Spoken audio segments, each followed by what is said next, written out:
యాక్చువల్గా రామ్ సత్యనారాయణ గారు చెప్పినట్టు ఫస్ట్ అక్క ఇలాగా అని చెప్పంగానే సరే చెప్పడం బాగానే ఉంటుంది, అది ఫైనల్గా రిజల్ట్ ఎలా ఉంటుందో ఆలోచించుకొని నన్ను పిలవండి, రేపు అది ఏమాత్రం సరిగ్గా లేకపోతే చాలా సీరియస్గా ఉంటాను నేను.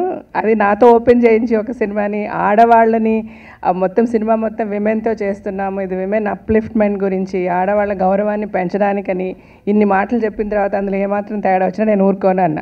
లేదక్క నేను చాలా కాన్ఫిడెంట్, మీరు ధైర్యంగా మిమ్మల్ని పిలుస్తున్నాను, మీరు రండి అన్నారు. ఇంతకుముందు డైరెక్టర్ గారు కూడా చెప్పినట్టుగా రొమాన్స్ లవ్ లేనిది లైఫ్ లేదు.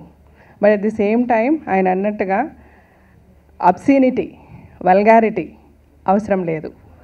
అబ్సీనిటీ వల్గారిటీ లేకుండా శృంగారాన్ని చూపించవచ్చు, విమెన్ని అందంగా చూపిస్తూ కూడా శృంగారంగా చూపించవచ్చు. సో బేసికల్గా థిన్ లైన్ని చాలామంది మర్చిపోతున్నారు. సో ఇవాళ ఎవరు చూసినా వేలెత్తి చూపించే విధంగా హీరోయిన్స్ ఇట్లా డ్రెస్సులు వేసుకుంటున్నారు, లేకపోతే పాటల్లో అట్లా ఉంటున్నాయి. ఈవెన్ మాకు సెన్సార్లో కూడా ఇవి కట్ చేయాలి, ఇలాగ ఇంత మేము పోరాడాల్సి వస్తుంది ఒక సినిమాని సర్టిఫై చేసే ముందు. అంటే తీసేటప్పుడే కొంచెం ఆలోచించి ఆడవాళ్ళని గౌరవం, అంటే ప్రతి ఆడది లేని ఇల్లు లేదు, ఆడది లేని ప్రపంచం లేదు, ఈ సృష్టి ఆడది లేకుండా లేదు. సో బేసికల్గా ఫస్ట్ స్త్రీ అన్నప్పుడు ఒక రెస్పెక్ట్ఫుల్గా ఆలోచిస్తే డెఫినెట్గా మనము స్త్రీని అగౌరవపరచలేం, లేకపోతే ఇంకొకరు వేలెత్తి చూపించే విధంగా స్త్రీ కనబడదు ఎక్కడన్నా, ఏ ఫీల్డ్ అవనివ్వండి, ఏ ప్రొఫెషన్ అవనివ్వండి, ఏ ప్లాట్ఫామ్ అవనివ్వండి. అదేవిధంగా నేను ఆడవాళ్ళకి కూడా చెప్పదలుచుకుంటున్నాను, మన మర్యాదని మన గౌరవాన్ని కాపాడుకోగలిగింది మనమే. ఫస్ట్ మన చేతుల్లో ఉంది. బయటకు వెళ్తే ప్రతి ఒక్కళ్ళు మనల్ని చూసి భయపడే విధంగా, మనల్ని గౌరవించే విధంగా, మనల్ని మర్యాదించే విధంగా మనల్ని మనం తీర్చిదిద్దుకోవాలి, మన నడవడికి అలా ఉండాలి. అలాంటప్పుడు ఎదుటివాడికి అవకాశం చాలా తక్కువ ఉంటుంది మనల్ని అవమానించడానికి. ఏదేమైనా ఈ అటెంప్ట్ చాలా చాలా గొప్ప అటెంప్ట్.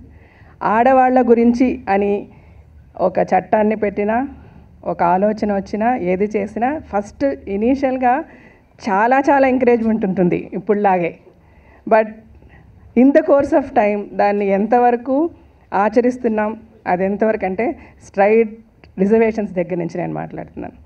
అది ఆచరణలోకి వచ్చేసరికి చాలా తక్కువ పర్సెంటేజ్లోనే జరుగుతుంది. దయచేసి అందరూ మనసా వాచా కర్మణ అనుకుంటే ఈ రిజర్వేషన్స్ అవనివ్వండి, లేకపోతే ఈరోజు ఆడవాళ్ళు ఫేస్ చేస్తున్న ఇష్యూస్ అవనివ్వండి, అన్నిటికీ సొల్యూషన్ చాలా ఈజీగా దొరుకుతుంది. బట్ ఎవరూ కూడా ఫుల్ హార్టెడ్గా దాని గురించి వర్క్ చేయటం లేదు. ఇప్పుడు ఇంతమంది ఆడవాళ్ళు ఇక్కడికి వచ్చారు, ఇళ్ళల్లో ఏమేమి ఇష్యూస్ ఉంటాయి, ఇంటికి వెళ్తే వాళ్ళు ఏమేమి ప్రశ్నలు అడుగుతారు, అడిగే ముందు ప్రతి భర్తని, ప్రతి అత్తని, ప్రతి మామని ఆలోచించుకోమని చెప్తూ, ఏదైనా చేయాలి అంటే ఈక్వల్ ఆడ మగ ఈక్వాలిటీ ఉంది, స్త్రీలకి మగవాళ్ళకి తేడా లేదని మాటలతో చెప్తే చాలదు, మనసుతో అనుకోవాలి, దాన్ని ఆచరించాలి. ఈ సినిమా రామసత్యనారాయణ గారు, ఫణి గారు చెప్పినట్టుగా ఆడవాళ్ళకి గౌరవం తెచ్చే విధంగా ఉంటుందని ఆశిస్తూ, ఉండాలని వార్నింగ్ ఇస్తూ నన్ను ఇక్కడ పిలిచినందుకు. హలో, నేను Roshi Prakash. Please watch exclusive videos, interviews and gossips on India Glitz YouTube channel and also subscribe IG Telugu.